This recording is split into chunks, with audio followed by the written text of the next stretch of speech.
Mark அதிகாரம் 11. அவர்கள் எருசலேமுக்கு சமீபமாய் சேர்ந்து ஒலிவமலைக்கு அருகான பெத்பகே பெத்தானியா என்னும் ஊர்களுக்கு வந்தபோது அவர் தம்முடைய சீஷரில் 2 பேரை நோக்கி, உங்களுக்கு எதிரே இருக்கிற கிராமத்துக்கு போங்கள். அதில் பிரவேசித்த உடனே மனுஷர் ஒருவரும் ஒரு காலும் ஏறியிராத ஒரு கழுதைக்குட்டி கட்டியிருக்க காண்பீர்கள். அதை அவிழ்த்து கொண்டு வாருங்கள். ஏன் இப்படி செய்கிறீர்கள் என்று ஒருவன் உங்களிடத்தில் கேட்டால், இது ஆண்டவருக்கு வேண்டுமென்று சொல்லுங்கள், உடனே அதை இவ்விடத்திற்கு அனுப்பிவிடுவான் என்று சொல்லி அவர்களை அனுப்பினார். அவர்கள் போய் வெளியே இருவழி சந்தியில் ஒரு வாசல் அருகே கட்டியிருந்த அந்த குட்டியை கண்டு அதை அவிழ்த்தார்கள். அப்பொழுது அங்கே நின்றவர்களில் சிலர், நீங்கள் குட்டியை அவிழ்க்கிறது என்னவென்றார்கள். இயேசு கற்பித்தபடியே அவர்களுக்கு உத்தரவு சொன்னார்கள். அப்பொழுது அவர்களை போக விட்டார்கள்.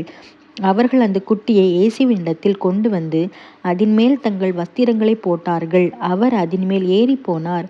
அநேகர் தங்கள் வஸ்திரங்களை வழியிலே விரித்தார்கள். வேறு சிலர் மரக்கிளைகளை தரித்து வழியிலே பரப்பினார்கள். முன்னடப்பாரும் பின்னடப்பாரும், ஓசன்னா, கர்த்தரின் நாமத்தினாலே வருகிறவர் ஸ்தோத்திரிக்கப்பட்டவர், கர்த்தரின் நாமத்தினாலே வருகிற நம்முடைய பிதாவாகிய தாவீதின் ராஜ்யம் ஆசீர்வதிக்கப்படுவதாக, உன்னதத்திலே ஓசன்னா என்று சொல்லி ஆர்ப்பரித்தார்கள். அப்பொழுது இயேசு எருசலேமுக்கு வந்து தேவாலயத்தில் பிரவேசித்து எல்லாவற்றையும் சுற்றி பார்த்து சாயங்காலமான போது 12 பெத்தானியாவுக்கு போனார். மறுநாளிலே அவர்கள் பெத்தானியாவிலிருந்து புறப்பட்டு வருகையில் அவருக்கு பசியுண்டாயிற்று. அப்பொழுது இலைகளுள்ள ஒரு அத்தி மரத்தை தூரத்திலே கண்டு அதில் ஏதாகிலும் அகப்படுமோ என்று பார்க்க வந்தார். அத்தி பல காலமாயிராதபடியால் அவர் அதனிடத்தில் வந்தபோது அதில் இலைகளை அல்லாமல் வேறொன்றையும் காணவில்லை. அப்பொழுது இயேசு அதை பார்த்து, இன்று முதல் ஒரு காலம் ஒருவனும் உன்னிடத்தில் கனியை புசியாதிருக்க கடவன் என்றார். அதை அவருடைய சீஷர்கள் கேட்டார்கள். அவர்கள் எருசலேமுக்கு வந்தார்கள்.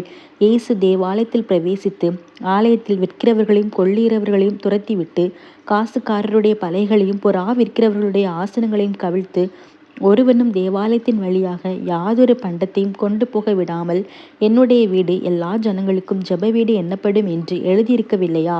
நீங்களோ அதை கள்ளர் குகையாக்கினீர்கள் என்று அவர்களுக்கு சொல்லி உபதேசித்தார். அதை வேத பாரகரும் பிரதான ஆசாரியரும் கேட்டு அவரை கொலை செய்ய வகை தேடினார்கள். ஆகிலும் ஜனங்கள் எல்லாரும் அவருடைய உபதேசத்தை குறித்து ஆச்சரியப்பட்டபடியினாலே அவருக்கு பயந்திருந்தார்கள். சாயங்காலமான போது அவர் நகரத்தில் இருந்து புறப்பட்டு போனார். மறுநாள் காலையிலே அவர்கள் அவ்வழியாய் போகும்போது அந்த அத்திமரம் வேரோடே பட்டுப்போய் இருக்கிறதை கண்டார்கள். பேதுரு நினைவு கூர்ந்து அவரை நோக்கி, ரபி, இதோ நீர் சபித்த அத்திமரம் பட்டு போயிற்று என்றான். இயேசு அவர்களை நோக்கி, தேவனிடத்தில் விசுவாசம் உள்ளவர்களாய் இருங்கள். எவனாகிலும் இந்த மலையை பார்த்து, நீ பெயர்ந்து சமுத்திரத்திலே தள்ளுண்டு போ என்று சொல்லி நான் சொன்னபடியே நடக்கும் என்று தன் இருதயத்தில் சந்தேகப்படாமல் விசுவாசித்தால் அவன் சொன்னபடியே ஆகும் என்று மெய்யாகவே உங்களுக்கு சொல்லுகிறேன். ஆதலால் நீங்கள் ஜெபம் பண்ணும்போது எவைகளை கேட்டுக்கொள்வீர்களோ அவைகளை பெற்றுக்கொள்வோம் என்று விசுவாசியுங்கள். அப்பொழுது அவைகள் உங்களுக்கு உண்டாகும் என்று சொல்லுகிறேன். நீங்கள் நின்று ஜெபம் பண்ணும்போது ஒருவன் பேரில் உங்களுக்கு யாதொரு குறை உண்டாயிருக்குமானால், பரலோகத்தில் இருக்கிற உங்கள் பிதா உங்கள் தப்பிதங்களை உங்களுக்கு மன்னிக்கும்படி அந்த குறையை அவனுக்கு மன்னியுங்கள். நீங்கள் மன்னியாதிருப்பீர்களானால் பரலோகத்தில் இருக்கிற உங்கள் பிதாவும் உங்கள் தப்பிதங்களை மன்னியாதிருப்பார் என்றார். அவர்கள் மறுபடியும் எருசலேமுக்கு வந்தார்கள். அவர் தேவாலயத்திலே உலாவிக் கொண்டிருக்கையில் பிரதான ஆசாரியரும் வேத பாரகரும் மூப்பரும் அவரிடத்தில் வந்து, நீர் எந்த அதிகாரத்தினால் இவைகளை செய்கிறீர்? இவைகளை செய்கிறதற்கு அதிகாரத்தை உமக்கு கொடுத்தவர் யார் என்று கேட்டார்கள்.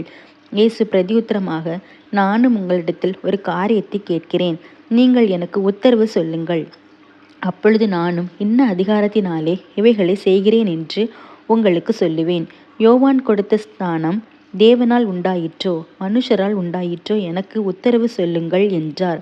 அதற்கு அவர்கள், தேவனால் உண்டாயிற்றென்று சொல்வோமானால் பின்னே ஏன் அவனை விசுவாசிக்கவில்லை என்று கேட்பார். மனுஷரால் உண்டாயிற்றென்று சொல்வோமானால் ஜனங்களுக்கு பயப்பட வேண்டியதாயிருக்கும்.